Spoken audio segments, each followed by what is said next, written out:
यहाँहरू सम्पूर्णमा नमस्कार।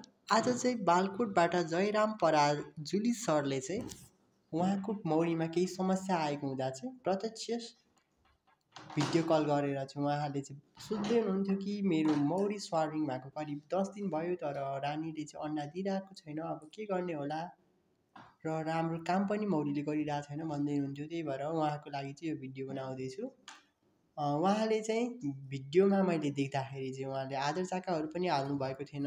आदर चाका नि हालिदिनु होला होइन, मिलाएर। त्यसपछि तपाईँले चाहिँ पुरानो घरबाट चाहिँ एउटा मौरीको चाहिँ लार्भा, अन्डा र प्युपा सहितको चाहिँ मौरी झारेको चाहिँ फ्रेम ल्याएर राखिदिनु होला। त्यसपछि अब मौरीले चाहिँ अन्डा किन पारेन भन्दाखेरि चाहिँ तपाईँको के हुन्छ भन्दाखेरि जब कोषबाट नयाँ रानी जन्मन्छ त्यसपछि तपाईँको पुरानो रानी मौरी र नयाँ रानी मौरी बिच झगडा हुन्छ र झगडा भएपछि तिनीहरू एउटा निस्केर जानुपर्ने हुन्छ र त्यो अवस्थामा तपाईँको चाहिँ पुरानो रानी मौरी नभएर नयाँ रानी मौरी चाहिँ स्वार्मिङ भएको हो, जसका लागि तपाईँको फर्स्टमा मिटिङ हुनु पर्यो। त्यसपछि मिटिङ भएको केही दिनपछि मात्रै तपाईँको अन्डा पार्ने हुन्छ। त्यसपछि तपाईँले चाहिँ आफ्नो घार चाहिँ 14-15 दिनपछिको टोटल अवधिभित्र चाहिँ हेर्नु हो भने चाहिँ त्यहाँनिर चाहिँ अन्डाहरू पारेको देख्न सक्नुहुनेछ है त। जयराम सर।